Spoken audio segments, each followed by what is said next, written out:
देख रहे हैं लाइव इंडिया हर पल।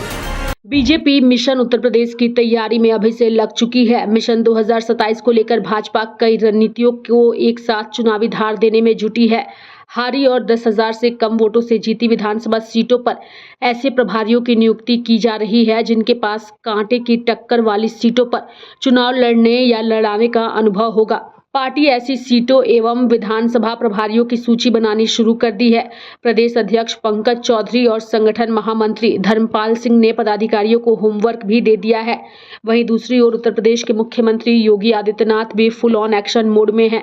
लगातार योजनाओं का उद्घाटन और शिलान्यास कर रहे हैं और साथ ही उत्तर प्रदेश की कानून व्यवस्था को लेकर के भी मंच से दहाड़ते नजर आ रहे हैं। यानी कि उनका स्पष्ट तौर पर कहना है कि उत्तर प्रदेश में कानून का राज है और यहाँ पर अपराधियों की नहीं चलने वाली।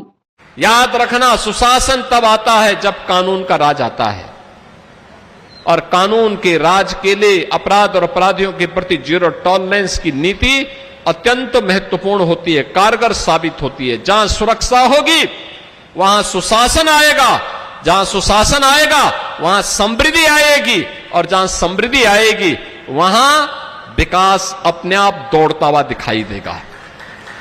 वहां निवेश आएगा, वहां रोजगार का सृजन होगा, नौजवानों के हाथों को काम मिलेगा। आज गाजियाबाद एनसीआर का सचमुच अब उसका मोह ही नहीं है, प्रवेश द्वार ही नहीं है। अब दिल्ली के ग्रोथ इंजन का काम गाजियाबाद कर रहा है, ग्रोथ इंजन के रूप में अपनी भूमिका का निर्वहन गाजियाबाद कर रहा है। बहनों और भाइयों, ये तब संभव हो पाया है जब अच्छे जनप्रतिनिधियों को आपने चुनकर के भेजा है, अच्छे लोगों को चुनकर के भेजा है, परिणाम आपके सामने आया है। और अभी जो आज कुछ शिलान्यास हो रहे हैं, कुछ की बैठक मैंने ले ली है, उस बैठक में फिर पैसा आ रहा है, वह पैसा यहां की गति को और तीव्र गति से आगे बढ़ाएगा।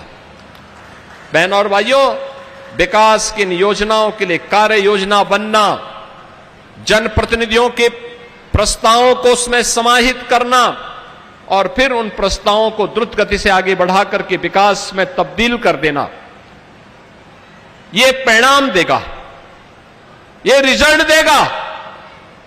लेकिन इसके लिए फुर्सत चाहिए। आप मुझे बताओ ना, 2017 के पहले जो लोग प्रदेश में शासन करते थे क्या करते थे? 12 बजे सो करके उठते थे, 2 बजे तक तैयार होते थे, फिर खा पी करके उनके जिम जाने का समय हो जाता था। जिम से वापस आए तब तक उनकी अपनी मंडली बैठ जाती थी और फिर देर रात्रि तक मंडली जो बैठती थी, मंडली जो सस्ती थी, कभी हटती नहीं थी। बीजेपी ने मिशन 2027 के लिए पूरी ताकत झोंक दी है और इसी को देखते हुए पार्टी की ओर से 25 जून को ही प्रदेश पदाधिकारियों और 6 मोर्चे एवं 6 क्षेत्रीय अध्यक्षों की घोषणा की गई थी ताकि वह क्षेत्र में चीजों को समझ सके, संगठन को मजबूत कर सके और जनता के मिजाज को भी जान सके। इसके साथ ही पार्टी की ओर से विधानसभा प्रभारियों से भी सीटों और वहां मजबूत दावेदारों की जानकारी जुटाई जा रही है। उनसे पूछा जा रहा है कि संबंधित सीट पर विपक्षी दल की क्या ताकत है और इसकी वजह क्या है। इसके साथ ही पीडीए फैक्टर कितना असरकारक होगा। वहीं आने वाले दिनों में विपक्ष किस नैरेटिव को गढ़ने में जुटा है। जिन सीटों पर पार्टी 2022 विधानसभा चुनाव में 10,000 से कम वोटों के अंतर से जीती है, उस पर भी टिकट बदले जा सकते हैं। यहां पर अनुभवी चेहरों को जिम्मेदारी दी जाएगी। वो नियमित प्रवास, जनसंपर्क, युवा संवाद, किसान चौपाल एवं पिछड़ा एवं दलित सम्मेलन पर जोर देंगे। यानी कि मिशन यूपी को लेकर के प्रधानमंत्री नरेंद्र मोदी और योगी आदित्यनाथ ने पूरी ताकत झोंक दी है। साथ ही विपक्ष भी बीजेपी को घेरने के लिए पूरी तरह से तैयार है। लाइव इंडिया हर पल के लिए रांची से डेस्क की रिपोर्ट।